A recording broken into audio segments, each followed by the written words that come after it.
Здравствуйте, в эфире «Настоящее время». С вами Наташа Мозговая. Главное в программе – дети-сироты, разрушенные дома и гуманитарная помощь. Репортаж из Донбасса. Первые дни евро в Литве. Как живется литовцам с новой валютой? В Вашингтоне начал работу новый конгресс под контролем республиканцев. Как это отразится на внешней политике США? Сначала новости от коллег из Праги. Сергей? Спасибо, Наташа. События дня в настоящем времени из Праги. Я Сергей Дорофеев. Здравствуйте. Оставшиеся сиротами дети, разрушенные дома и гуманитарная помощь, без которой начался бы голод. Такова цена войны на Донбассе. Как и любая другая, эта война не только забирает здоровье и жизни, но и калечит судьбы тех, кто оказывается в зоне боевых действий. Одна история одной семьи. Семьи, которая уже не вздрагивает от ночных бомбежек и радуется каждому прошлому дню. С востока Украины вернулась моя коллега Шахида Якуб. И вот очередная страница ее дорожного дневника.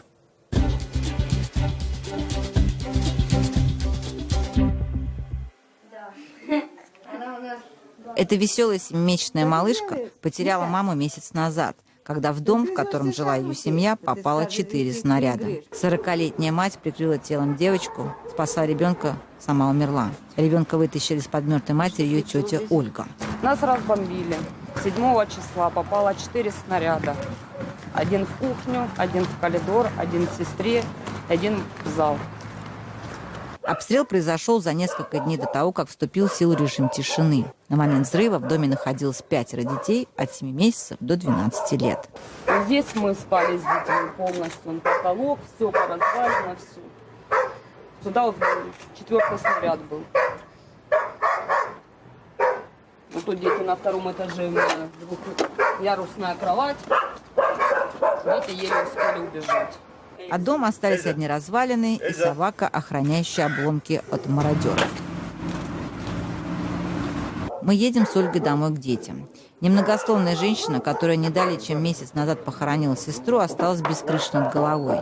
Держится стойко, и можно только догадываться, что происходит у нее в душе. Видимо, то, что сразу и срочно нужно решать столько проблем, и держит ее в руках. Жильем помогли знакомые, которые уехали в Россию до весны, так что пока хотя бы им есть где жить. Оль, так сколько у вас детей осталось? 5. Сколько ваших?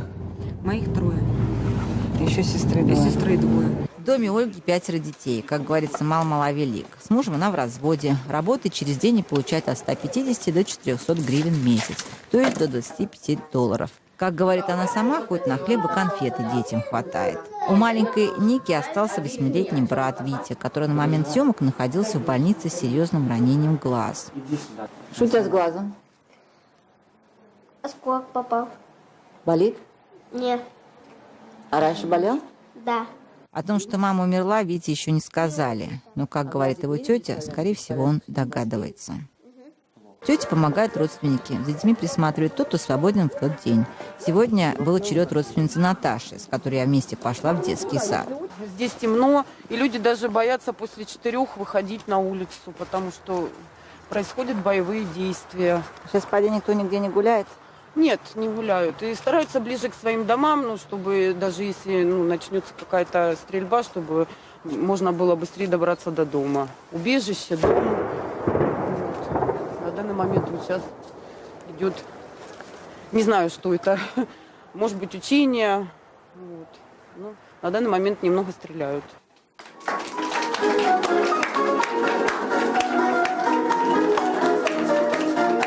А в это время в детском саду под аккомпанемент выстрелов проходила новогодняя елка. Перестрелки когда-нибудь прекратятся, и в Донецке снова станет спокойно.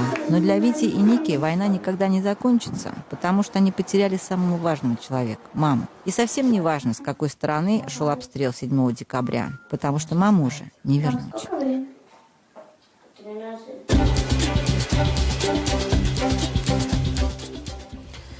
И сегодня появились цифры ООН о погибших на востоке Украины. С апреля прошлого года война забрала жизни более 4700 человек, более 10 тысяч получили ранения. Беженцами стали более 1 200 000 жителей Донецкой и Луганской областей.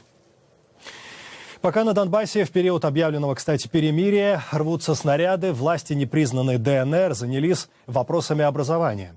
Новое руководство одного из крупнейших вузов Украины, Донецкого национального университета, заявило о готовности выдавать своим выпускникам дипломы российского образца. Ректор вуза Сергей Барышников на пресс-конференции отмечает, как и во всех аналогичных учебных заведениях России, студенты Донецкого университета займутся изучением российской истории. В целом, конечно, будет изучаться история России, будет изучаться история, назовем ее условно так, Новороссии. Все это в рамках отечественной региональной истории. Услышав такое заявление так называемого ректора главного вуза непризнанной республики, мы позвонили министру образования Украины Сергею Квиту с просьбой прокомментировать эти слова. И Сергей Квит ответил, что за подобными новостями не следит и что-то комментировать в такой ситуации нужным не считает.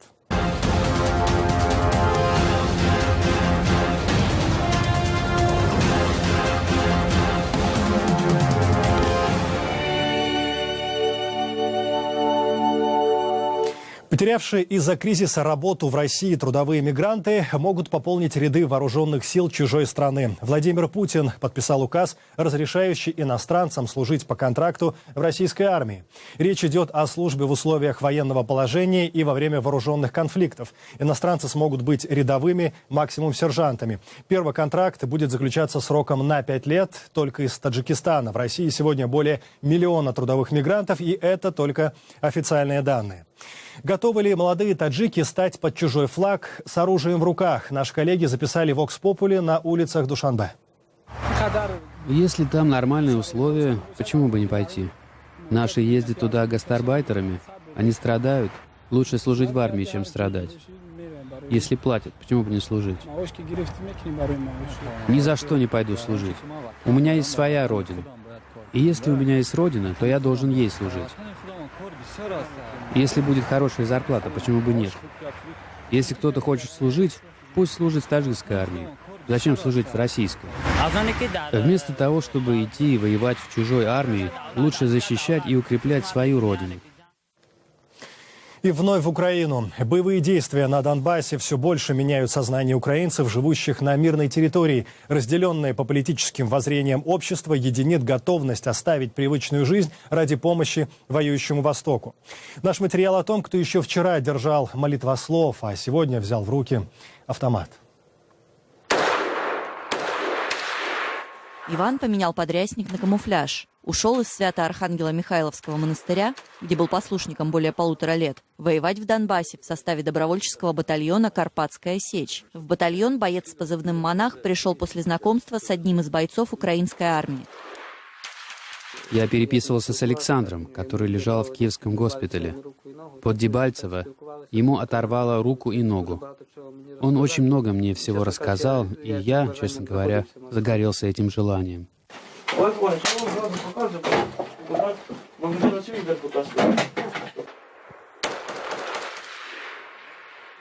Иван считает, что трудности на линии фронта намного серьезнее, чем в монастыре. По его мнению, участие в военных действиях не противоречит учениям церкви. Жизнь здесь более подвижническая. Необходимо защищать свою родину. И церковь это поддерживает.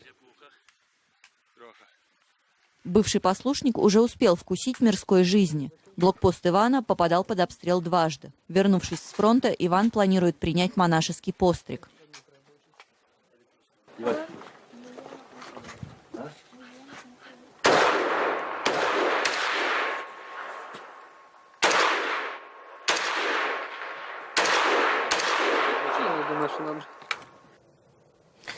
Украина – одна из главных тем новостей сегодня и в Соединенных Штатах. Эфир продолжают коллеги в Вашингтоне.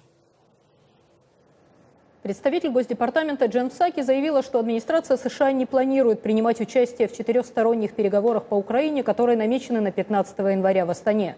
При этом Вашингтон приветствует любую возможность, которая поможет России и сепаратистам на востоке Украины выполнить свои обязательства в рамках подписанных в Минске соглашений о прекращении огня.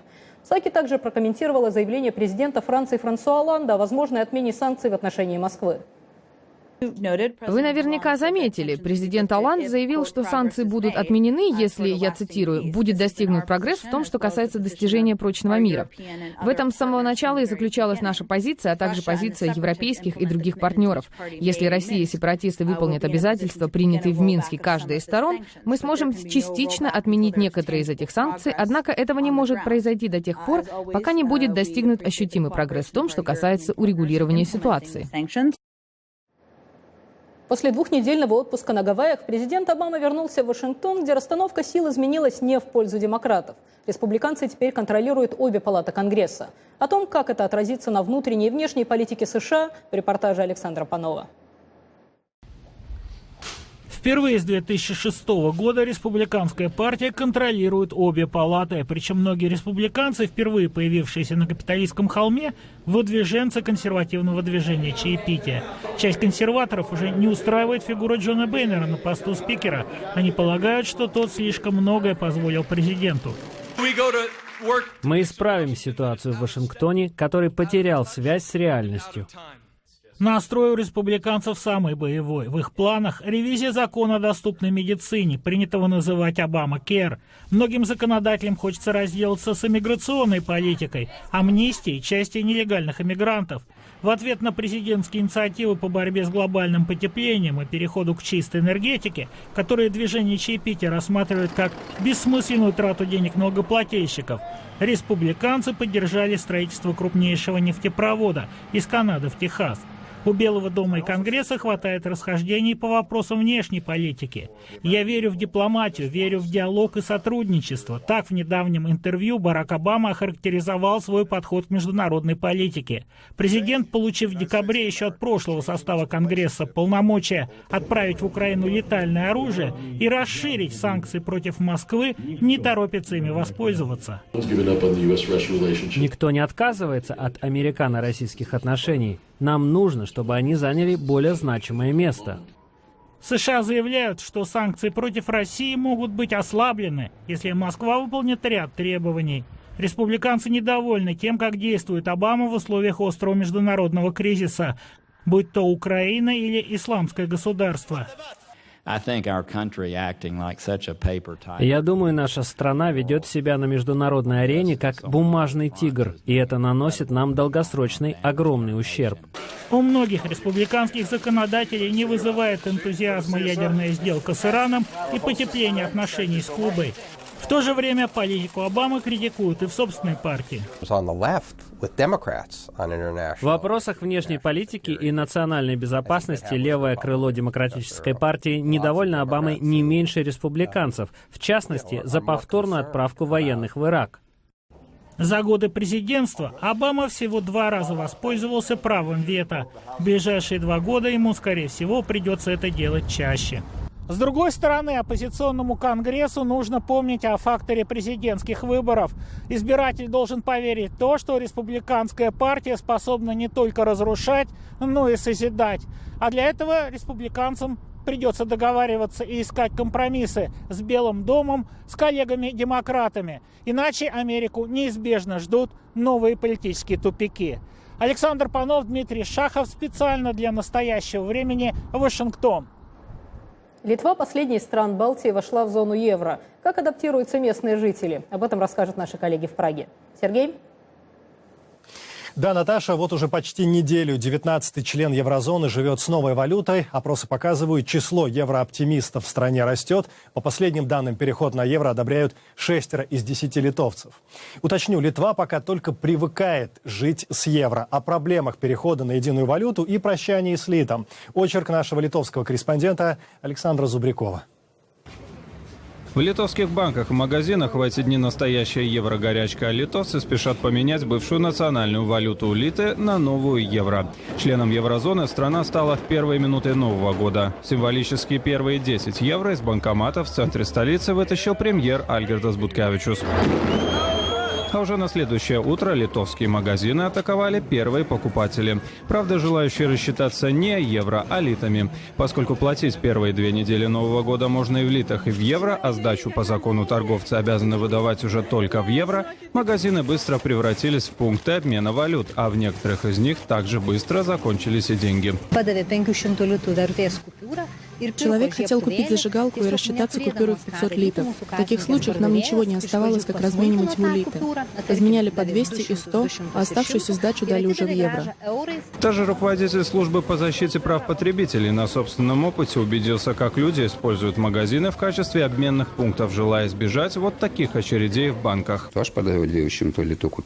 Я дал кассирше купюру в 200 литов, а по закону о введении евро всю сдачу она должна была дать в евро. Но она вернула мне 100 литов, а с оставшихся дала уже в евро. Она мне заявила, что деньги кончились. Вот такая история.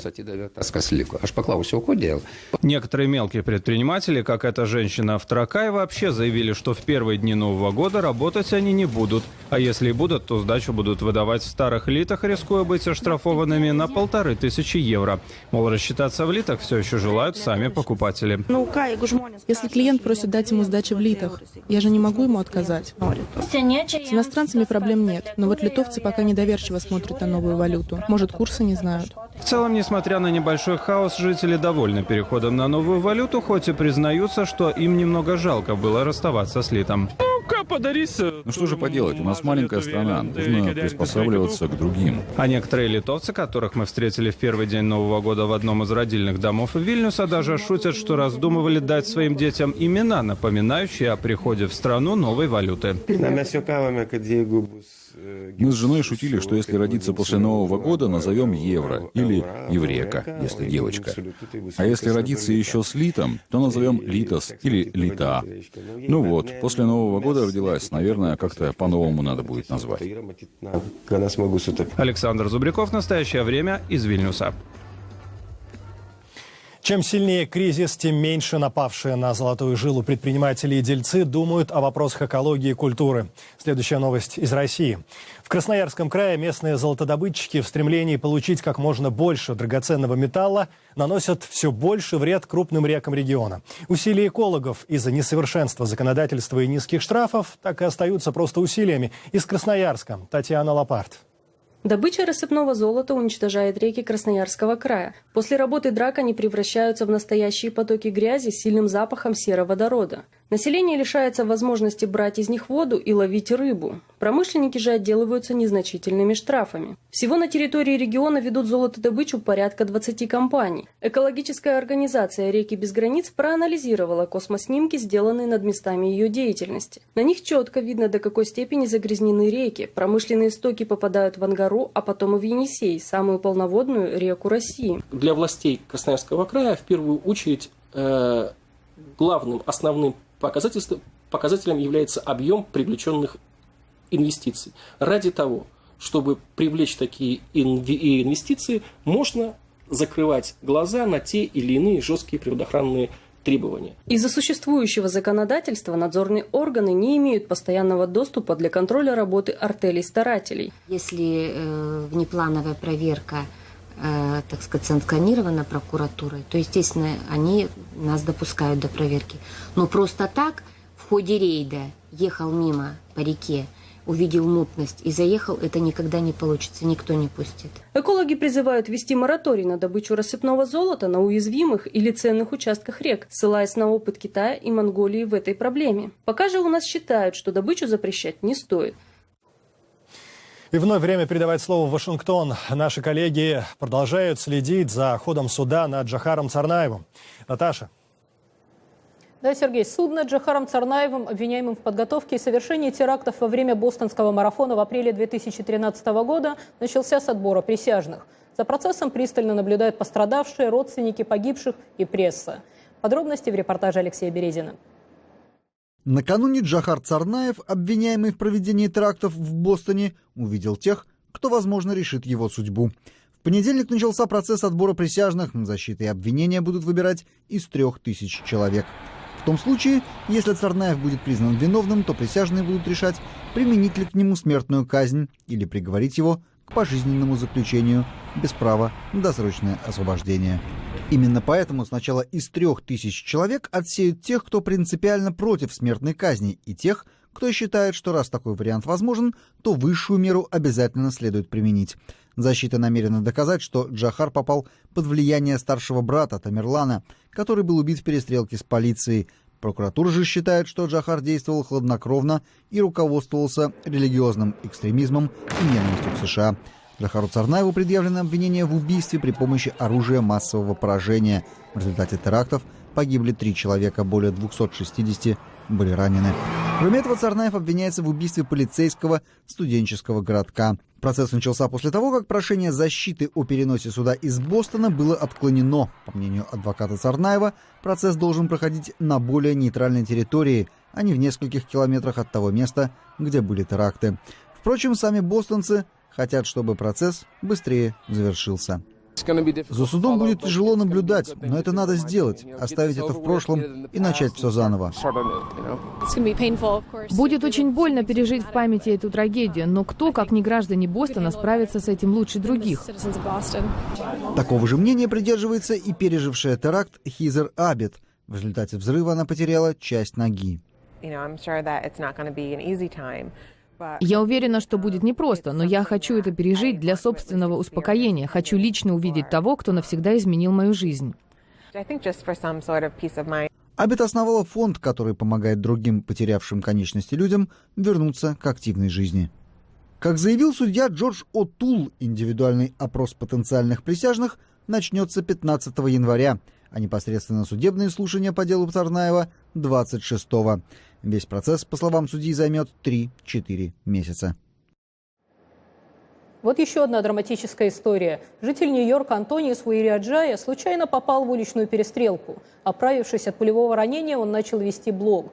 Это помогло ему пережить случившееся и ускорить процесс физического и психического восстановления. 5 июля 2013 года. Этот день Антониус Уираджая не забудет никогда. Он шел к метро в одном из районов Бруклина. Сначала ему показалось, что он услышал звуки фейерверка. Накануне в стране отмечали День независимости. Но потом он посмотрел вниз и увидел на груди кровь. Уираджая упал на землю, и незнакомец помог ему закрыть рану. Между тем, перед его глазами стали проноситься счастливые моменты его жизни. За день до этого я был на пляже со своими друзьями, бродил по мелководью.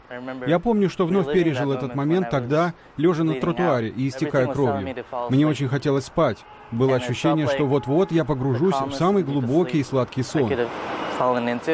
4 дня он был в коме, но выжил. Антониус решил рассказать о том, что с ним произошло. Для этого он выбрал одно из самых традиционных средств, которые врачи советуют тем, кто хочет справиться со стрессом и пережить тяжелые воспоминания. Он начал вести дневник. Каждую запись Антониус сопровождал фотографиями шрамов. Я просто снимал футболку и садился. Когда стали известны обстоятельства перестрелки, Антониус узнал, что он оказался случайной жертвой. Стрелявший целился в девушку. Сегодня Уираджая – активист, который выступает за более строгую проверку данных потенциальных покупателей огнестрельного оружия. Он также уделяет значительное внимание проблеме насилия с применением оружия в отношении женщин. Дело не в организованной преступности и не в массовых убийствах. Я говорю о применении оружия против женщин и тех, кто их окружает. Всего год назад Антониус не мог поднять больше килограмма, а прием пищи вызывал у него сильнейшую боль. Теперь он занимается спортом и преподает в Нью-Йоркском университете. Несмотря на дискомфорт, который Антониус периодически испытывает, например, тошноту, головную боль, боль в груди и спине, он остается оптимистом и каждый день старается напомнить людям о доброте в этом мире. В спасении моей жизни участвовали сотни людей. Тысячи продолжают меня поддерживать. В этом мире много хорошего, и один плохой человек не может вас этого лишить.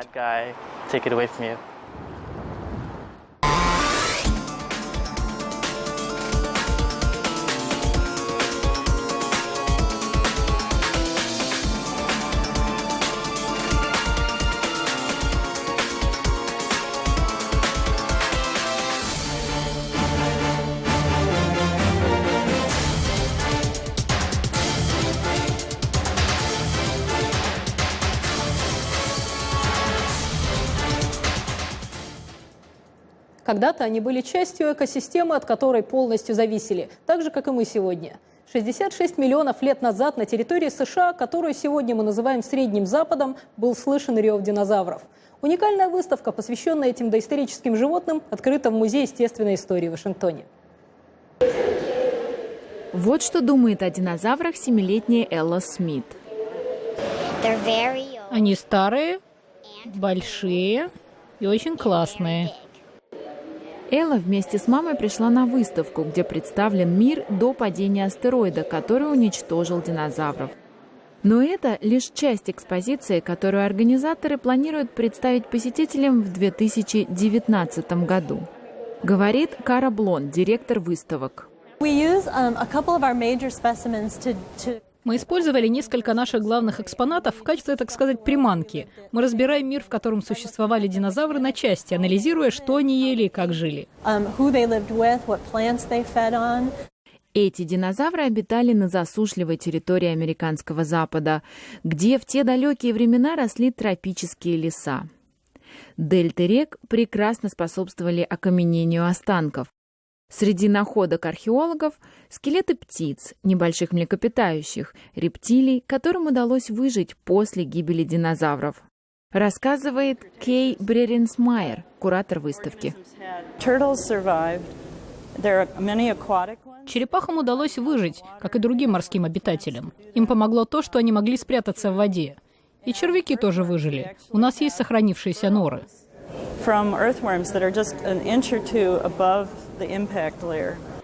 Наскальные борозды могут свидетельствовать о времени падения астероида, которое повлекло за собой массовое вымирание видов.